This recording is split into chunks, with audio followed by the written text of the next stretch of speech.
Joining us now, the Health Secretary of Tamil Nadu, Dr. J. Radhakrishnan. Doctor, thank you very much for your time. 3,500 on a single day. Tamil Nadu has crossed the total tally of 70,000. Are things going out of control? No, see, this is a disease which even the experts say it will go up and come down. And here, if you look at from the last 1 week, based on the guidance of the expert committee, we have been going at intensifying. We have intensified this testing strategy. We were normally doing around 3,500 tests in Chennai. We may have made it around 10,000 now. Tamil Nadu used to be hovering around 13,500. It is now on every day it is around 32,000. So when you look at the positivity, it is hovering around 10%. But our concern is use this period. I think a smart lockdown in some Chennai, surrounding district select areas and Madurai, to not just reduce the movement of people, but use this time to do intensive fever surveillance, get people out, to get them tested so that they can be isolated and they can prevent spreading. That is the scientific advice given to us, and we are following the medical experts' advice. Right. And in terms of the impact of lockdown, when do you think there could be tangible impact seen? See, we should understand that the initial lockdowns which have been going on, and subsequently also the lockdown till 30th it was there. When you look at focused lockdown of Chennai and all, it is not just lockdown for the sake of lockdown. Right. Apart from the 6 zones where people who were positive were not coming out and utilizing the testing facilities, this lockdown, and because of that disease was spreading to others. So this has ensured that the movement has got restricted. And now that we have put house-to-house visits, plus putting fever camps at their doorstep, and also sample collection just next to the fever camps, it is allowing people to come out both 100% in the containment area, and in other areas also people are coming out and getting themselves tested. Right. We are getting positives, but and those who are not having symptoms also in these 10 to 12 days may throw up symptoms and they can get it tested. So it is a systematic strategy to get them out and get them tested. Definitely surge like whether it is Delhi, Mumbai, that surge kind of thing was expected. But this, over a period of time, this is the best strategy to control, apart from, the non-medical strategies of mask and social distancing and all.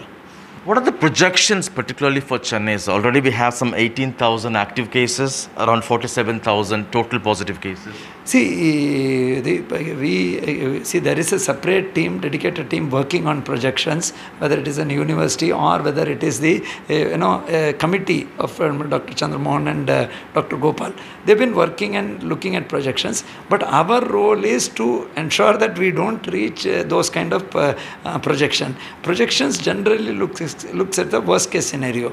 The idea is to ensure that we ramp up the infrastructure, whether it is the tertiary care based COVID hospitals, or mild to moderate symptoms which we can handle at COVID health center, or symptomless people who can be put in COVID care centers. Right. And of course home quarantine also for those who have an individual toilet and a separate room. So what's the worst case scenario in terms of numbers, and how many beds we have? Personally feel we should look at more from the beds point of view. Already 52 places, COVID care center, 17,500 beds are there. Apart from that, 5,100 beds in the government hospitals have been earmarked. Apart from that, we also have COVID health centers. Right. Plus, the private hospitals have also fallen in line, and they are also developing paid COVID care centers which offer facilities for people who are willing to pay at rates fixed, where they can also utilize those kind of facilities. No worry of shortage? See, in these kind of things, we have to always be guarded. We are confident that the ramping up will keep pace with the requirement. But generally what happens is that there is a 5 to 10% of persons who walk into hospital instead of going to the screening center. For that also we have said that we should initially give them primary treatment. Those requiring immediate admission should be admitted, but those who are asymptomatic but walking into hospital should be shifted back to COVID care center. There's a perception that Tamil Nadu perhaps hastily lifted restrictions. See, Tamil Nadu is one of the states which has always deferred, because I was the relief commissioner also till I joined recently as health secretary. Every time, April 20th, certain relaxations could be availed. We were always one step later. We didn't avail all the restrictions. So that's an incorrect perception. And even now, no, we have not fully availed of it. But we also need to understand that there is a stage where we need to very strictly implement standard operating procedures for respective fields. Right. So this is an area where everybody is in an uncharted territory, and we don't know light at the end of the tunnel. So where we have to learn to ensure that death rate has to be targeted and made minimal, and the mental health issues, anxiety, those are the issues which we are parallelly addressing. Death rate has doubled from 0.6% to 1.2%. Is that something to worry about for Tamil Nadu? Tamil Nadu even now has one of the lowest death rate for the number of patients, but very frankly, we never treat death as a statistics. See, we are working with clinical expert teams looking at rare cases. In comorbid cases, yesterday only Honorable Chief Minister has released almost 11 different protocols worked out by our own internal specialists applicable for each category. Similarly, we are looking at that how ways, and maybe recently once remdesivir was made available, we find it is promising. Similarly, tocilizumab also for patients. Then looking at giving the doctors say that to prevent cytokine storm. There are certain kinds of anti-inflammatory drugs which are effective. Similarly, methylprednisolone. Our specialist team in each hospital is working at the best protocol to further curtail it. So we are equally concerned that we shouldn't have this. Right. The challenge also is anybody who comes to a hospital, even if it is for an appendix operation, he is tested. So a picture we also need to understand, as per the WHO and ICMR guidelines, everybody who is tested, even if he dies due to some other unfortunate exacerbating issue, as long as he is COVID positive, it is given as COVID positive. Inching towards 1,000 deaths, Tamil Nadu. In that sense, is that something to worry about in terms of numbers?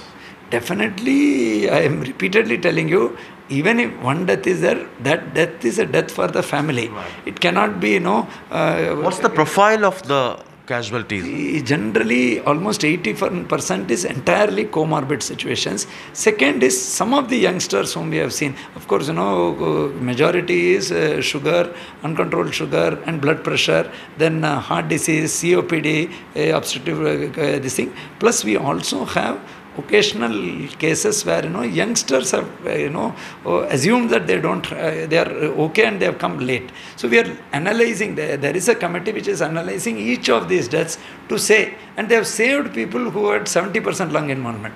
Right. So we are looking at how certain cases they could save from the deathbed and certain cases slipped. So that committee, they are professionals who are looking at it and saying what is the best protocol, and they keep updating government about how they go about it. We don't interfere on the treatment within the ICMR protocols and the approved drugs. Any particular reason for the Madurai total lockdown, doctor?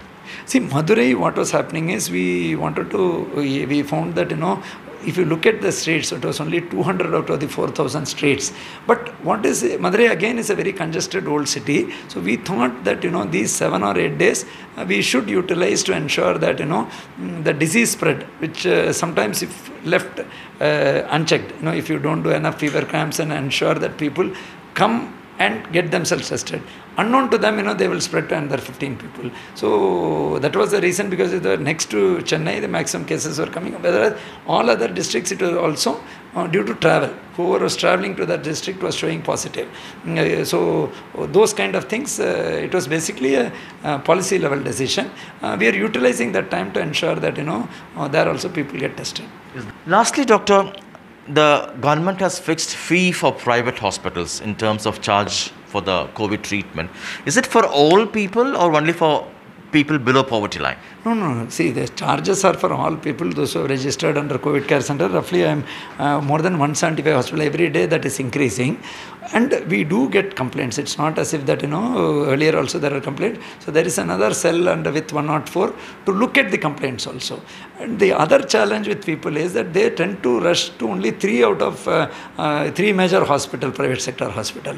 They prefer to. Whereas there are a number of other hospitals, and for some mildly symptomatic or are asymptomatic, it's not necessary that everybody needs to go to these 3 hospitals. And similarly in government, they tend to prefer one particular medical college. So people need to understand that, whatever is nearby and the best, as long as in the Tamil Nadu government gives free hospital facility in government, those who afford and are willing, those who are under CM health insurance also can go to private hospitals. Your message for people in Tamil Nadu is just adhere to the non-medical methods, and in case you get symptom, go to the nearest fever camp, get tested freely and get treated.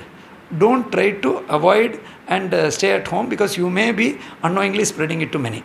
Thank you so much, Doctor, for your time. Thank you. That was Dr. J. Radhakrishnan, the Health Secretary of Tamil Nadu, talking to us in Chennai with camera person Edwin. Sam Daniel, Find It TV.